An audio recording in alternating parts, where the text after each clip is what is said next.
जब आप 2018 का चुनाव लड़े तो यहाँ पर जनता से क्या वादे किए थे आपने विकास को लेकर? देखिए, ये बात बहुत सही है कि जब यहाँ पर हम चुनाव किए थे तो पिछली परिस्थितियां में, जब मैं भी चुनाव लोकसभा लड़ा था, तब भी मेरे सामने ये था कि मऊगंज को जिला बनना चाहिए, क्योंकि उन दिनों रोड खराब होती थी तो यहाँ हम लोग आते थे तो 7-8 घंटे लगते थे।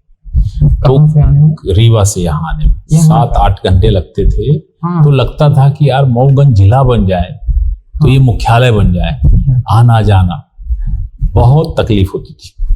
और फिर आप सोचो कि यहाँ से मऊगंज जाने के बाद फिर हनुमाना से फिर पिपराही से फिर 25 किलोमीटर 30 किलोमीटर जड़कुड़।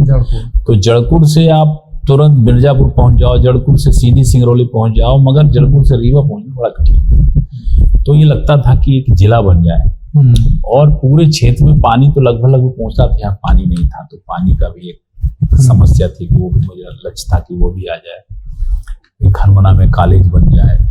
दूसरा मैंने देखा था कि सबसे ज्यादा यहाँ लोग पलायन किए हुए हैं।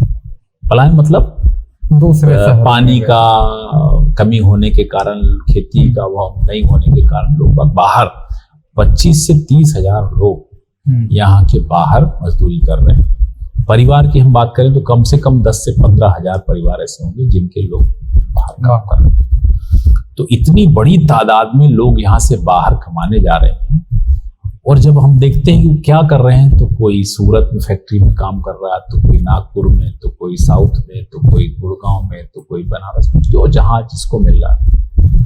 अगर यहाँ पर इंडस्ट्रियल एरिया एक डेवलप हो जाए और पर्याप्त मात्रा में लैंड उपलब्ध हो जाए, तो यहाँ हमको लेबर उपलब्ध हो जाएगी, मैन पावर उपलब्ध हो जाएगा, पढ़े से लेकर योग्य से जो, तो हमारे लोगों का रोजगार का यहीं पर सृजन हो जाएगा और लोग बाहर नहीं जाएंगे। तो अपने परिवार के बीच में रहेंगे तो जो भी पैसा मिलेगा, घर का कमरा का किराया नहीं लगेगा, उसी बिजली में वो भी रहेंगे, अलग से बिल नहीं लगेगा, अलग से नहीं लगेगी, तो एक इनकम जनरेट होगी और हमारा मऊगंज उठ जाएगा। क्योंकि आय बढ़ेगी, परिवार की आय बढ़ती, सकल उत्पाद बढ़ता है, तो फिर पैसा चारों तरफ दिखने लगता है।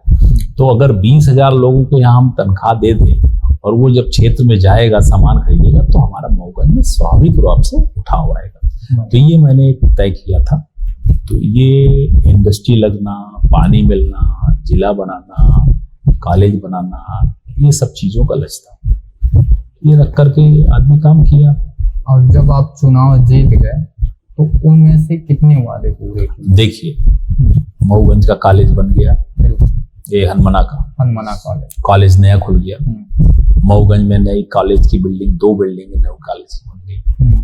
हमारा मऊगंज का जिला बन गया, जो बड़ी मांग थी, जो आज की नहीं है, बहुत पहले की, 82 में बनने की कगार में रह करके भी फिर ये नहीं बन पाया था। आपको अगर मालूम हो पुराना इतिहास, तो 82 में इसको बना करके फिर रुक गया था। उस समय चीफ मिनिस्टर थे कुमार साहब, उन्होंने प्रयास किया था। रोका क्यों गया? अब वो कोई कारण रहा होगा उस समय, मगर जो यहाँ के लोग बताते हैं, और उसके बाद फिर ये आंदोलन का रूप और ले लिया कि इसको बनाया जाए। उसके पहले से डिमांड चल रही थी, ऐसा नहीं है कि यहाँ पे कोई तब तो 82 में लोगों ने करने का प्रयास किया। तो बहुत लंबे समय से, जैसा आपने बोला कि 60 सालों से चल रहा, तो ये था, वो मांग पूरी हुई और जिला बना।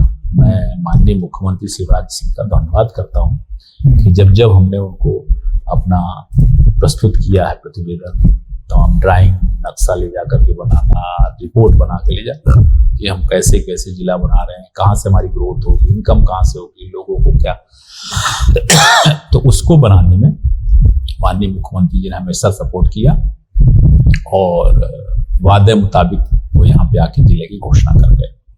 तो एक तो जिला बन गया। हनुमाना में गवर्नमेंट कॉलेज नहीं था, हनुमाना में शासकीय कॉलेज खुल गया, चालू हो गया, प्रारंभ हो गया, एडमिशन शुरू हो गया। हमारा इंडस्ट्रियल एरिया की लैंड की नाप हो गई 550 एकड़ जमीन, 450 इंडस्ट्रियल एरिया को दिया और शेष जमीन MSME को दिया, लघु सूक्ष्म जमीन। दोनों को मिला के लगभग 200 के आसपास हमारे इंडस्ट्रियल के प्लाट बन रहे हैं। 65 करोड़ 80 लाख रुपए का टेंडर हो गया, जिसका काम शुरू हो रहा है। तो ये वहाँ पे अलग से सब स्टेशन बनना और इंडस्ट्री को पानी कहाँ से आएगा, उसकी पाइपलाइन बिछाना, उसको रोड बनाना, सारा इंफ्रास्ट्रक्चर डेवलप हो रहा है। जैसे ही पूरा डेवलप हो जाएगा, इंडस्ट्री वाले आ रहे हैं, लैंड देखने आ रहे हैं, पूछताछ कर रहे हैं। तो इंडस्ट्री मैंने देखा है इंदौर में जब ये था, तो वहाँ पे मऊगंज के घुरेटा के इंडस्ट्रियल एरिया की वहाँ पूछताछ हो रही थी और उसमें लोगों ने बोला कि हमको सस्ती लैंड मिल रही है, मैन पावर हमको मिल रहा है, 4 लाइन से हम जुड़े हुए हैं, इसलिए लगभग जो लोगों के दिमाग में होता है कि हम किस जगह पे हम अपनी इंडस्ट्री डालें। तो सिंगरौली से प्रयागराज, जबलपुर नागपुर से बनारस का ये कॉरिडोर का पॉइंट है, तो ये जो हमारा मऊगंज, तो इस जगह को डेवलप करना आसान होगा। तो लोग बाग हर चीज देखते हुए लैंड लेते हैं, तो झुकाव बहुत ज्यादा है। इसीलिए माननीय मुख्यमंत्री जी ने तुरंत ही इसमें 62 करोड़ 80 लाख दे करके और इसको बोला इसको डेवलप करो, क्योंकि यहाँ इंडस्ट्री लगेगी और जब इतनी इंडस्ट्री लगेंगे तो हमारा मऊगंज में उठाव आएगा, टैक्स जमा होंगे इस डिस्ट्रिक्ट के खाते में, तो हमें रिटर्न मिलेगा, हमें वहाँ पे प्रोग्रेस के लिए फंड मिलेगा और यहाँ से लगभग 15 से 20 हजार लोगों को रोजगार मिलेगा, प्रत्यक्ष रोजगार और अप्रत्यक्ष रोजगार। प्रत्यक्ष रोजगार जो सीधे इंडस्ट्री में काम करेगा, अप्रत्यक्ष भाड़ा है, टैक्सी है, रिक्शा है, ऑटो है, पान की दुकान है, चाय की दुकान है, ठेला है, ये सब अप्रत्यक्ष रूप से। तो ऐसे लगभग 20 हजार से ऊपर लोगों को यहाँ पे रोजगार की संभावना, तो मैं उनका धन्यवाद करता हूँ। ये काम हो गया हमारा, 3 काम हम बताए। चौथा काम हमारा पानी की यहाँ बड़ी शॉर्टेज थी और स्थिति ये हो गई थी कि पहले कुएं में पानी निकलता था कई वर्षों पहले, और उस समय मऊगंज एक ऐसा था कुआं भी बहुत गर्मियों में सूख जाते थे, जबकि बाकी जगहों में होता था। और फिर यहाँ हैंडपंप की शुरुआत हुई, फिर हैंडपंप की pipe 2 pipe 4 pipe 6 pipe 10 pipe 11 pipe तक लोग ले गए। फिर इसके बाद मोटर लगना शुरू हुई, मोटर का पानी भी निकाल करके अब स्थिति ये हो गई कि अब मोटर से भी पानी नहीं निकल रहा है। तो बगल में खेत में 5 हार्स पावर की मोटर से पानी निकल रहा है, यहाँ 2 हार्स पावर की मोटर से पानी नहीं आ पा रहा।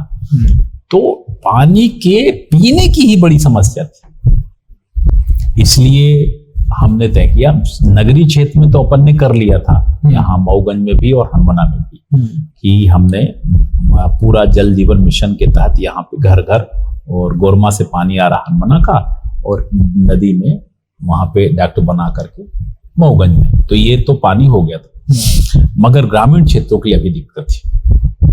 मैं माननीय मुख्यमंत्री जी का, प्रधानमंत्री जी का, दोनों का धन्यवाद करूंगा कि इसमें पत्र हमने दिया, उसमें उन्होंने प्रोजेक्ट बनवाया, क्योंकि केवल हम इसमें जल जीवन मिशन में केवल मऊगंज का पार्ट छूटा था, हनुमाना मऊगंज का, बाकी लगभग सब जगहों पे जल जीवन मिशन की पाइपलाइन। हनुमाना मऊगंज क्यों छूट गया था? हनुमाना मऊगंज इसलिए छूट गया था कि उनका कहना कि हम यहाँ पे पाइपलाइन डालेंगे तो पानी कहाँ से आएगा, पानी की प्रॉब्लम थी, क्योंकि पीने का पानी तो उस पाइपलाइन में पानी भी डालना पड़ेगा। तो जब ये जल जीवन मिशन को अपन ने प्रयास किया, माननीय मुख्यमंत्री जी ने फिर इरिगेशन डिपार्टमेंट से बात किया कि भाई पीने के लिए पानी तो सिंचाई के लिए नहीं मिल पा रहा पर्याप्त पानी, पीने के लिए हो सकता है क्या? और फिर बाढ़ सागर से पीने के पानी की व्यवस्था हो गई। इतना पानी हमको मिल गया कि पीने का पानी भरपूर, यहाँ तक कि छोटे छोटे डैम है उसको भी भर लेंगे। टेंडर हो गया, 1896 करोड़ रुपए इसके लिए स्वीकृत हुए, उसका टेंडर हुआ। टेंडर मिलकर के पाइपें गिर गई, पाइप के काम शुरू है बिछने के, और ये लगभग 2 साल के काम का है, जिसमें 4-5 महीने बीत गए। मुझे लगता है 1.5 से 2 साल के अंदर एक घर में गांव के पानी पीने का पहुंच जाएगा। 1 घंटा सुबह, 1 घंटा शाम। ये नीचे वाटर लेवल धीरे धीरे जो खिसक रहा था वो बंद हो जाएगा, और आने वाले समय में जब हम नीचे से पानी निकालेंगे तो स्वाभाविक है वाटर लेवल ऊपर आ जाएगा। तो ये हमारे मऊगंज के लिए सबसे बड़ी अगर देन बोले तो बाणसागर का पानी है, इसकी भी मांग, और इसकी कई वर्षों से मांग भी कई वर्षों से, तो पीने के लिए हमें ये पानी मिला है। मैं बहुत बड़ी परियोजना। तो जैसा आपने बताया कि मऊगंज में अब घुरेटा में इंडस्ट्रियल लोग आ रहे हैं, इंडस्ट्री आ रही है, तो अभी तक कितनी इंडस्ट्री? अभी तो इंडस्ट्रियल एरिया डेवलप हो रहा है।